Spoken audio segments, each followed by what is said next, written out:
Good afternoon, everyone. Okay, so let me ask again. How many of us know what Scope 3 emissions are? Okay, a few more hands went up. There are 15 of the Scope 3 emissions. Are you measuring any of these at your organization? Okay, a few hands up. Only a few hands are up. Okay, interesting. Okay, let's deep dive into this a little bit more. Okay, perfect. We have Mr. Sanjay with us as well. Hi. Okay, perfect. Great. So let's do this. Let's start with a quick round of introductions. And leading on the question that we just started, maybe I can quickly explain for the ones who didn't raise their hand what Scope 3 emissions are. We've all heard about Scope 1 and 2. Scope 1 is something that you directly produce from your factories or your work, whether it's your fleet, whether it's your boilers, and easy to measure. Scope 2 is anything that you indirectly do in terms of the electrical resources or fossil fuels that you consume to power your things. Scope 3 is everything else. It's everything you do on the upstream, downstream, your employees, your suppliers, your business travel, and it has 15 elements. So it's like saying that this part of financial balance sheet जहाँ पे वो others डाल देते हैं ना, कुछ समझ नहीं आया क्या करें others. That is the Scope 3. And that others right now has become almost 80% of some organizations' emissions calculation. And that's the scary thing. So with that note, I will just open the discussion to the panelists. If you could please introduce yourself and say how many of the Scope 3 emissions are you measuring at your organization? And then we'll go into a full round of questions. Yeah. Good afternoon, everyone. I'm Surya Valluri. I'm working as Chief Sustainability Officer for Grasim Industries of Aditya Birla Group. You're answering to your question, out of the 15, 8 are relevant to us and we are measuring it. We are one of early publishers of our BRSR report, in which Scope 3 is also published. Not only we published Scope 3, we also got the assurance done for the Scope 3 voluntarily. So awesome. That is where we stand today. Yeah. Hi, good afternoon. I'm Pradeep. I'm Head of Corporate Sustainability at Larsen and Toubro Limited. So all of you know, it's a massive organization with more than 1,000 project sites. And at any point of time, we have got 600 plus live project sites. And then we have got listed subsidiaries like LTI Mindtree, LTTS, L&T Finance. So LTI Mindtree, Pratyush is here, is representing LTI Mindtree.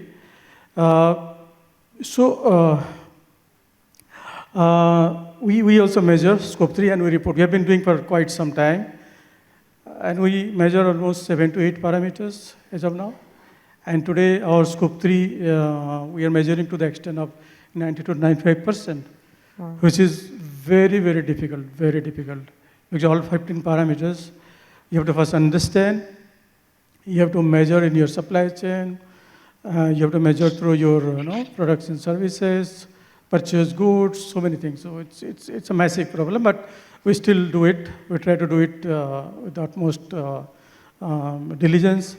And so we are measuring it. And today, in fact, what Tanya said, it can constitute 80%. For us, it is Scope 3 is 85%. Scope 1 is 10% roughly, and Scope 2 is around 5%. So I think it's matching with almost the global norms, and we intend to dig little more deeper and try to maximize the coverage as much as possible. Yeah, thank you. Yeah, good afternoon, everyone. Myself, Bipin. I represent a company called Marico Limited. We are into FMCG space and operating in most of the Asian countries. Now, as my co-panelists have talked about, we also measure Scope 3 emissions from last 4 years. And between 11 categories out of 15, we are measuring them. And a decent reduction has been there in last 4 years. I feel scope 3 is actually a connecting link between all of us, because my scope 3 will be scope 1 of somebody else. Okay? And then this is how we are connected to each other. If we say that this world is one and we are a part of one single world, then probably scope 3 is a connecting link between all of us. Some or the other ways, at least few of us will be connected through some of the channels, through which if we start collectively talking about scope 3, I think we will understand our linkages and we can take this journey forward. Sanjay, if you could also introduce yourself, please. We can so I am Sanjay Khare. I represent Skoda Auto Volkswagen India, and we have 5 brands in India, that is Skoda, Volkswagen, Audi, Porsche and Lamborghini. 3 of them are luxury brands and 2 of them the mass market automotive brands. And India, we are not a listed company, so obviously we don't have these reports available in the public domain. We have some internal measures which we have done based upon our global guidelines on what is exactly the scope 3 emissions. I'll just tell you broadly, in the automotive supply chain, we have measured out just 2% is our internal emissions in the production sites, which comes to our scope 1 and scope 2. Rest everything, 98% is scope 3. Almost 80%, whooping 80% is from the tailpipe emissions. I think someone just mentioned Tesla in the previous one. So 80% emissions come from the tailpipe. 11 to 12% are coming from the upstream supply chain, and 5% go into the recycling part. So we have a broad study available, and we have taken very, very strong and very conscious inroads in India, which are very much bottoms up inroads into supply chain sustainability, which I think I'll uncover more later on in the talk. Thank you. 98%. Now, that's something new. I'll quickly tell you a little bit about myself. I'm Tanya. I actually started a solar firm in 2010 where there wasn't even a solar policy. Today, I'm proud that I have about 0.5 gigawatt of solar plants built across India, and it's listed on the London Stock Exchange. Right now, as we sit, I'm trying to work towards a company called My Net Zero, Mynzo, so that we can all actually measure our emissions, because what you can't measure, you can't reduce, and then find a way to sequester it.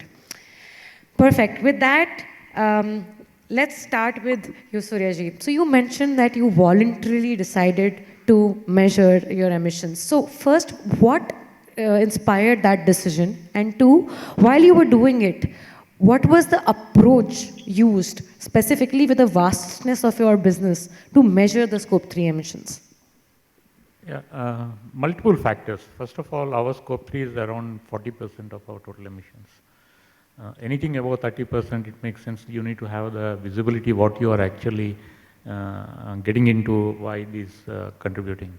So our, as for the last carbon accounting that we have disclosed in our BRSR, we are around 5.54 million tons of scope 3 emissions, of which then having known that, you also will be curious to know where is it exactly coming and how you will be tackling it, because this is very important with all those regulatory changes that are happening, and Grasim being one of those very complex organizations with multiple businesses. So we have in the textile domain, we are into fashion and fiber, we are under the fashion value chain, and then we are into chemicals, basic chemicals, then we are into paints. So all these things have multiple markets where we need to cater. So we keep an eye on all these regulatory changes, in which this has become very important for us to know. So once we measured it, then we realized that 52% of these scope 3 is coming from, you know, all the raw material goods and services. But how do you get access to the raw material emissions? Like, we'd love to know a little bit more, because both the upstream and the downstream for you, it's something not in your own hands, right? So it's coming from somewhere. Yeah, so there are like norms, how do you measure those things? You will be taking from your invoicing. From there onwards, you know the country of origin, you know. Then once you know the country of origin, then you know easy to calculate the shipping emissions, and then inbound, where it generally comes, you have 5-6 ports in India. So you know where, which is a proximity from there, how much is the land transportation. It's, once you start looking into it, these are things very easy, it's not very difficult to measure those. Then we have around 29% for our goods and services like transportation, upstream and downstream, and around 17% for fuel. So this is the large breakup of our scope 3. So having now known that, now we started looking into solutions. So for example, we started looking for a solution for our transportation, for which we are reaching out to some digital solution provider for optimizing the logistics. That's how we are moving in. That's where it is necessary for us to know. As I told, we are part of a fashion value chain, so with all those ongoing changes and ongoing regulatory changes, we have a huge exposure to European markets. Now, without knowing what you are actually having, the carbon that you are packaging in your product, you will end up, really wake up surprises at some point in time. So it is better that you need to learn that upfront and try and look for solutions. So that's our approach. Bipinji, over to you. So you have a very different aspect of the business, right? So what kind of challenges have you seen, and what opportunities have those challenges forecast to you at Marico when you are looking at your Scope 3 emissions, both in terms of the upstream, downstream, and the distribution? Yeah. So I think we started this sustainability journey somewhere by 15, 16 when we started measurement of our emissions. And as he was saying, if you start measuring, you'll realize for a typical FMCG company, the Scope 3 emissions are extremely on higher side. So for Marico, it is 93%. And only 7% is Scope 1 and 2 because most of the activities are already taken care of in our operations. Now, what happens in Scope 3 also, if you drive down further, almost 80% of these emissions will come from materials, raw materials and packaging materials. And then these materials are, for an FMCG company, these materials are part of the product formulation. And product formulations are done based on what market or consumers are asking for. Okay, so when you wanted to do certain changes because of these things, it is not so easy. You need to understand what kind of changes you are going to propose. You need to carry out a consumer study. Based on that, you have to check the regulations, whether these are acceptable or not. And basis that, you need to propose, I think, you have to carry out stability test on the shelf life of the product. And after that only you can propose something. So I think it's a long journey, even though you wanted to change one aspect of one of the parameters. But what we have tried to do is that slowly we started, let's start focusing on packaging materials, because ultimately changing product formulation will be far difficult. So we started from packaging materials. We created our strategy on sustainable packaging with 8 different levers, which will help us to improve our emissions on these things. And over the years, we have taken almost more than 37 projects only in packaging itself, where we have tried to improve either reduce material or change design, improve loadability, use materials with lesser emissions, etc. There are various levers which are there applicable to that. Interesting. We'll come back to that one more time. In the meantime, Sanjay, I'll come to you. Your value chain in terms of both the material procured and the final product going out is one of the largest in the group here. And you mentioned 98% of your emissions are actually in this category of Scope 3. So for you, what are the challenges that you are facing when you are trying to measure it? And what learnings from those challenges are you getting? So good. Thank you for this very interesting question. We do have certain experiences. We first focus on our internal 2%, of which is our direct Scope 1 and Scope 2. Even that's sizable, the type of production volumes we have around 1.5 to 2 lakh vehicles which we produce over here. We have converted over 18 gigawatt of installed solar capacity in a huge way, 18 gigawatts of installed solar capacity in a big way. We have covered all our rooftops with solar power, number one. So that covers almost 30% of whatever was permissible to us as per the regulatory requirement we have been able to cover. That saves huge amount of CO2 emissions, more than 20,000 tons a year, but much more than that, it saves 60% of my energy cost. That was a first factor which really I could bring the company on board. That's economics and environment are two sides of the same coin. So if we are able to switch to solar energy, which was otherwise 8 to 12 on an OPEX model without any of my direct investments. Am I audible? We lost you in the middle a little bit, but we understood that you were talking the scope 2 emissions being reduced by the solar power. Please continue. Yeah, yeah. So fine. After that, we worked in a big way on our water methodologies. We are a zero liquid discharge company. We are a water positive company. We are also zero waste to landfill company. All these are certified by TUV Nord. After we have done all these things, product area, which certainly is a major work for us. We are working in a big way on electrification globally in the US market, in European market, and China market. India also, we are going to bring the electromobility, but that still is a little bit not a cost-effective option as of now. And secondly, the charging energy is still not a green energy available, so it's not going to solve the problem in the immediate context. I'll focus on the what called value chain, because India's 60% of manufacturing industry is predominantly MSMEs and the so-called scope 3 value chain parts. And that's where we have done a very unique pioneering work along with CII. Last year, we joined the CII's Eco-Edge initiative. We are the first company to have done that. And I, along with 18 of my partners, I'll name them also. Aptiv, Behar Hella, Delorto, Lear, Mindavast, Plastic Omnium, Roots Engineers, SMRC, and Supranjit Engineers.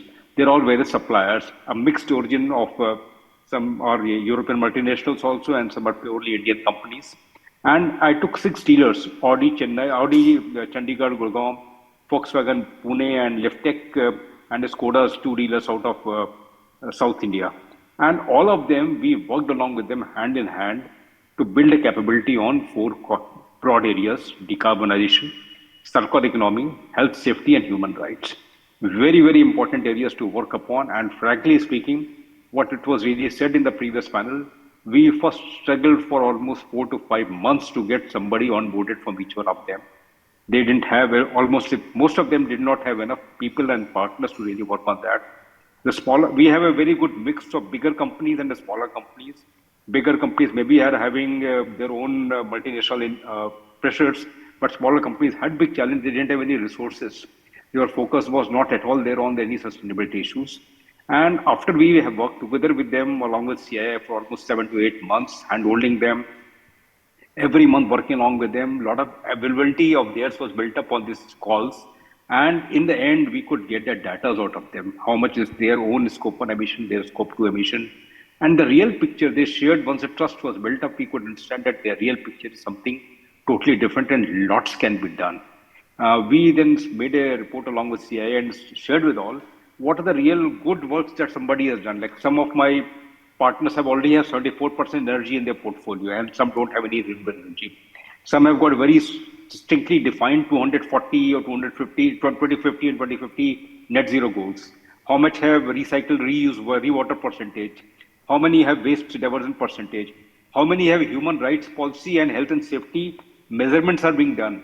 So this type of benchmarking was done, and then we were given the first time we were recognized together on Delhi stage in the summit that yes, we have come as emerged ones. And so this year I am enthused to take 50 more partners along with me. It's a big learning. And to sum it up, I'll say that this is the first step that we have done. Long way needs to go, because saying that just by measurement of scope 3 emissions we'll be able to control that, it's difficult. We have to build capability, we have to build intent, and we have to support with finances, and more than that, we have to make a business case for sustainability. I'll end up with one more statement. Today, India is a $4 trillion economy. 15% of that is manufacturing. That is $550 billion. In times to come, and the 7-8 years time, we're targeted to make it $7 to $8 trillion economy, with 25% into manufacturing. That means 1750 billion UP. That means manufacturing will go up by at least 3 times. That's where the new growth is going to be. Urbanization is going to be towards manufacturing. So it's a big opportunity for us that whatever seeds that we are sowing today, tomorrow when the new infrastructure gets built up, that will be all be green, that will all be sustainable, that will all be social infrastructure. And yes, transition for the existing infrastructure, the green shoots are visible, that will happen. Thank you. Well, very well said. Exactly, building on what Bipin ji had said, build trust, because somebody else's scope 1 is your scope 3. So how you build the trust with your suppliers and got all of them on board. Amazing. So back to you, Pradeep ji. For a large, gigantic organization of your size, right?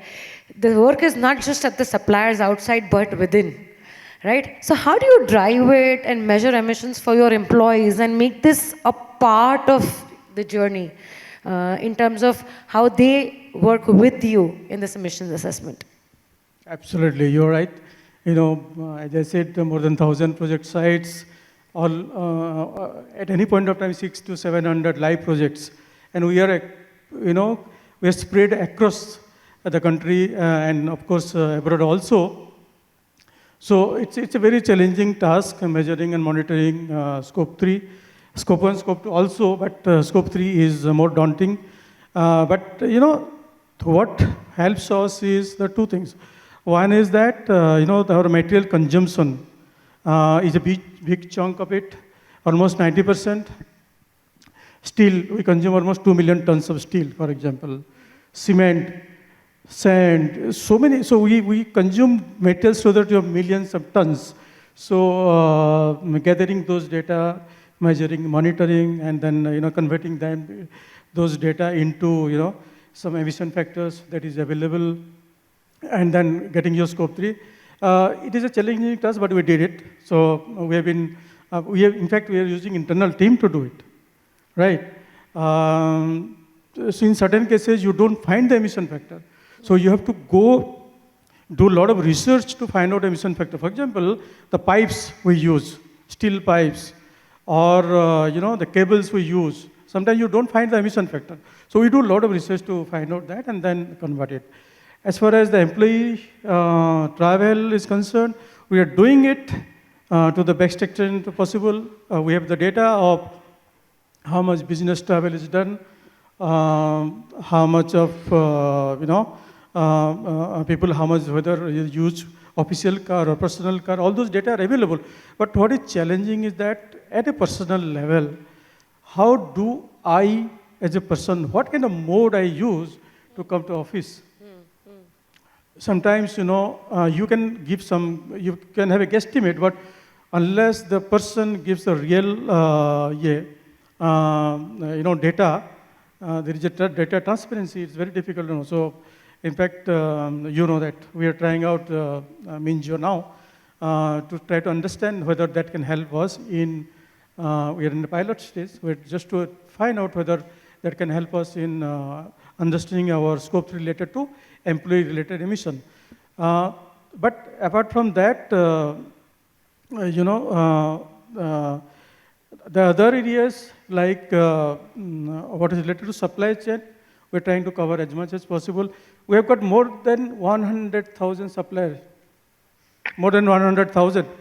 So and something more than just yes, there. Yes, and that's a massive. So if you look at numbers, it's mind-boggling. But again, how do you try to cover them as much as possible? I think that's a call you have to take.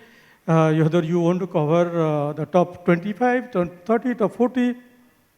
Like this year, we are running a sustainable supply chain assessment questionnaire, SSAQ, for top 200 supply chain partners. Last year, we did for top 25. And this top 200 would constitute around 60% of our purchase. So, if you look at those aspects, then actually you're fairly covering most of the partners, and then you're in that sense, you're covering a large chunk of your, scope 3 emission. So, yes, I mean, still the challenges are there, and we're trying to overcome as much as possible. Yeah. Got it. Good. So, I think I would love to hear a little bit more in terms of supplies. But before I come there, let's talk about policy a little bit, right? Right now, we know that there is no mandatory policy to measure scope 3, even though for organizations like Mr. Sanjay's, it's 98% of the emissions, for yours around 60, and such a large chunk, but there's no mandatory policy saying that. But still, voluntary, this work is being done. So what role of policy do you think, Surya, we can have, which can change this domain and bring some strictness in there? And what are the works already happening on the policy side that is reinforcing some of the measures? It's very interesting because, there is a lot of regulatory changes that are happening across the board, right? Geographies. You all must have heard about CBAM, right? And You all are now hearing about Indian government is also actively working on the carbon roadmap for India. And all these things bring in that whether there is a policy or not, first of all, the organizations need to know what actually their footprint is. So carbon accounting indirectly, whether it is there in place or not, but it is becoming an important aspect in your day-to-day business. Like you have your financial accounting, carbon accounting is indirectly it is becoming a mandatory thing. The second important aspect is also the consumer awareness. I just pick up from you about your packaging. The demand of these changes in the consumer perspective and their awareness is redefining the complete SKUs of some of the businesses, some of the products. And in fashion value chain, this awareness actually redefining about what is the fashion, definition of fashion. They are coming up with fast fashion, they are talking about all those kind of terminologies, which is triggering lots of changes. So first of all, whether irrespective of whether there are policies are not there in place, business as a good governance and as a good corporate citizen, you should have that awareness. It's not always the stick that is needed. But I'm also very happy to say that in India, the BRSR is especially well defined. I think there was a lot of amount of discussion happened in the previous panel. It's very well defined to capture all these aspects of the carbon, and not only carbon, of course, other aspects, other materiality aspects of your sustainability. But there are changes that are happening, like in BRSR. Earlier, it was not mandated. Now it is becoming mandatory to publish. Yes. Earlier, there was no assurance. Now it is becoming mandated for doing the assurances. So these are progressive changes. On the regulatory changes, on the taxation and all that CBAM, they are also including scope 3 into CBAM scope, so that you need to really aware of total carbon in the product when you are exporting to a certain market. So the entire value chain tracking is becoming necessary. So coming up with these all requirements and changes, the policies are taking place, but it's a long way to go. These policies, I don't think one policy will remain, as one solution for all the organizations across all kind of domains, but these all continue to evolve over a period of time, but a robust organization should be able to adopt whatever changes are coming. Yeah. Just to add to him, in fact, BRSR, for the first time, BRSR is mandated scope 3, at least the accounting part. So I think that will also give a lot more visibility to what is the scope 3 at a country level or at industry level. But I think what is very important is that we must understand the scopes and boundary, because there are a lot of double accounting and overlapping. Unless you do that, again it will be like everybody will be accounting for scope 3, and then at a cumulative level it will be very high. The total emission would be very high. So I think understanding the scopes and boundaries is very important. Although there will be many mandates going ahead, you will find a lot more mandates to come. CBAM he was talking about. But then how do we understand it holistically? I think that will make a lot of difference. Yeah, very, very well said, because we don't want the total pie to increase by double counting what's yours and mine as scope 1 and 3, and then looking at a much larger picture.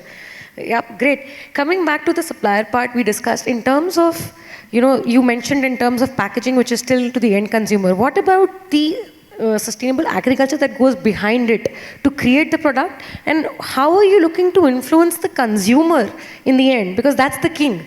Unless he buys, there's no point of doing anything. So both at the input that comes in and the output product to make it sustainable. What is Marico's view there? Yeah. I think both two are independent activities, but still they are linked to each other. I'll just talk about sustainable agriculture. I think I personally have a very strong belief that sustainable agriculture is a very, very big demand in India as of now. Because you also are aware of that a lot of big agricultural practices are there in India, and most of these farmers are marginal or smallholders. Now, what happens if the farming community is marginal or smallholder? Their ability and literacy to do farming is less. And that causes a lot of inefficiency in the process. So what we are doing is, our buying, so all the 86% of Marico's raw materials is coming from agricultural sector. There are top two products which are, one is an edible oil, second is copra, what we are buying. This constitute to a large amount of raw materials for us. So for copra, we have started a program called as Kalpavriksha. This Kalpavriksha program is there where we have 140 agronomists who are trained on scientific cultivation of coconut. Now these guys will go farm to farm, do an assessment of their farming practices, understand their issues in terms of soil management, water management, pesticides or specific trees to be utilized, and then give guidance to them. And then the process continues month on month, they will continuously work along with them. And then after a certain time, maybe a couple of months or 4 months, we conduct a study on the productivity of these farms. Interestingly, we observed in an internal study that people who are basically using these techniques, their productivity is 15% more than the traditional way of working. Now, if this productivity is 15% more, which means in an indirect way with same resources on financial terms and on from ecological terms, you are getting more output. And then emissions are lesser in that case. Now this model we wanted to propagate further. As of now, 81,000 farmers are associated in this program. And then we want to take this project forward and try to convert the entire sustainable coconut farming in a sustainable coconut farming way. I think we still are not more than 5% of the current population. There's a huge, I think, work has to be done. But at least we feel that we have found a certain way which can be taken to a larger scale and then benefit distance. So this is to answer your first question on agriculture.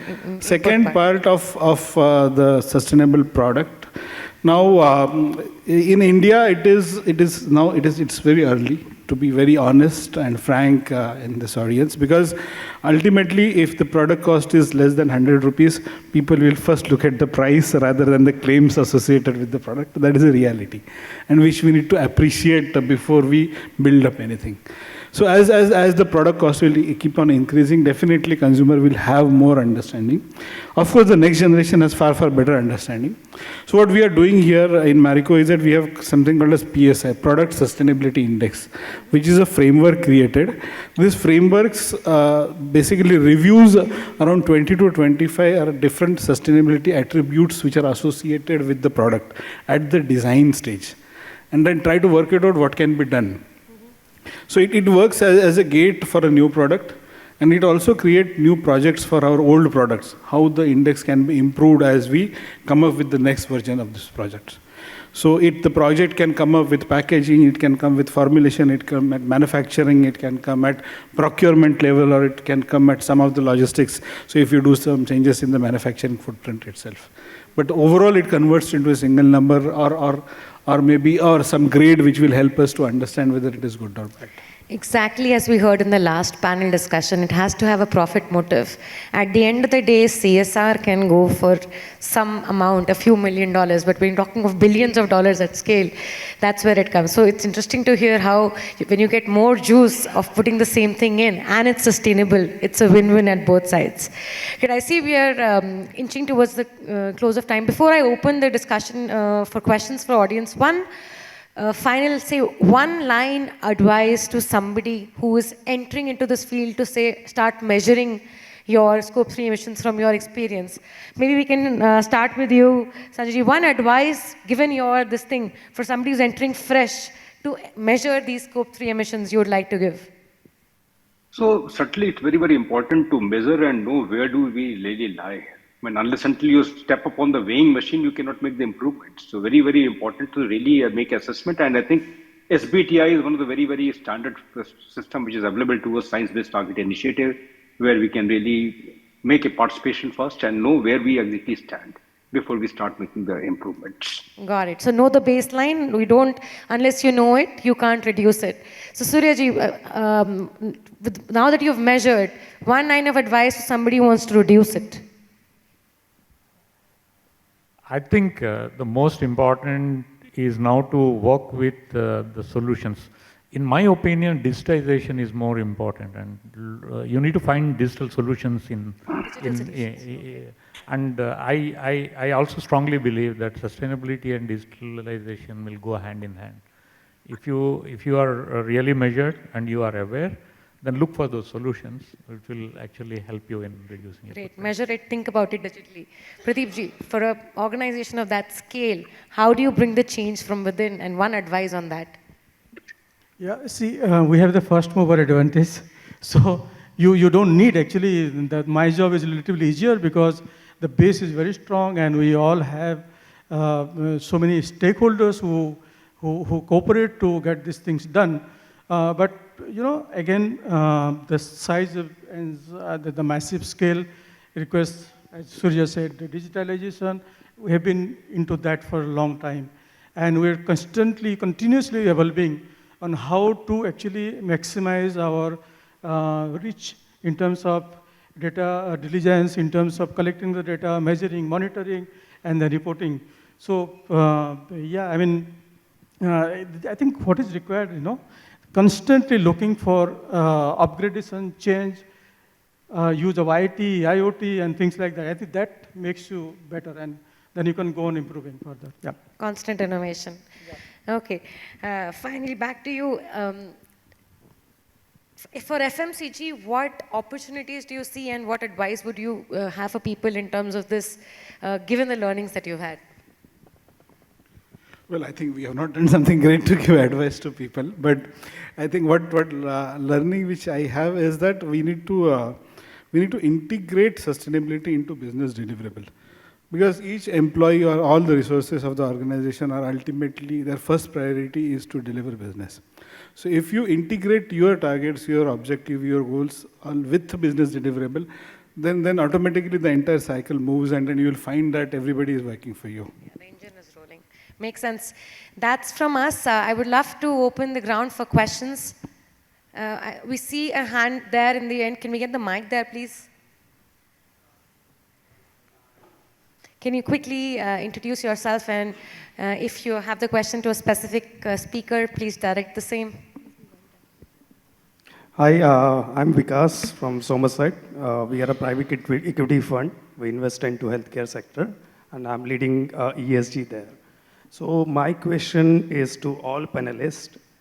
As you know that as per the BRSR, we have to have the assurance statement for BRSR core, right? And I have seen that for scope 3 emission, we are not sure on all of the parts. Let's say that for supply chain emissions, we are not sure, we are not measuring that correctly.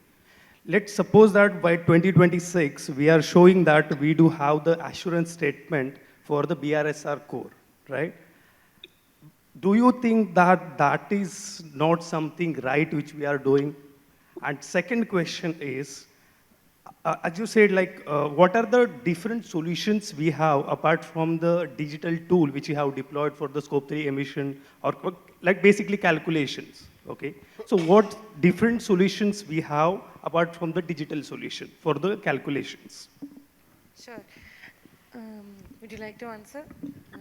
Yeah, okay, let me take the first question. You see, you look at some of the statements that came in media recently. You may look at those particular BRSR aspects. It's a challenging task, right? It's challenging. All of us know. And we are, in fact, Europe is trying to mandate it by 2028. But we are government, or rather SEBI has mandated it this year and next year's supply chain from next year onwards. It's a challenging task, but then do you have any option? You don't have option. So I think best thing is to understand, try to understand, and then measure, monitor, and report your data. The second thing is that there are a number of tools available now. In fact, it is going in logarithmic scale, the number of tools that is available. LTI-93 is a fantastic tool for your, your flight-related emission reduction or measurement. There are so many tools. So I think you just have to, somebody, I was talking to somebody, he is one of my mentor, I would say. He has compared 50 different tools. to understand, how those tools are good or bad or whatever. So I think it's your choice how you take it forward. Yeah, I'll just add to that. You also heard a lot of the discussions that Sanjay and Bipinji mentioned in terms of how it's a collaborative effort, and it is not just one tool that fits it all in terms of the measurement. And on the first thing that you said, I'd rather say, vis-a-vis standing still, I'd walk. And before I start running, I will first learn to walk. And that's the journey that you're doing right now. And it's like boon boon se bharta sagar. So you have to move one step forward before you say that the ocean is fully done. More questions? We have sir here. Can we get a mic, please, in the front?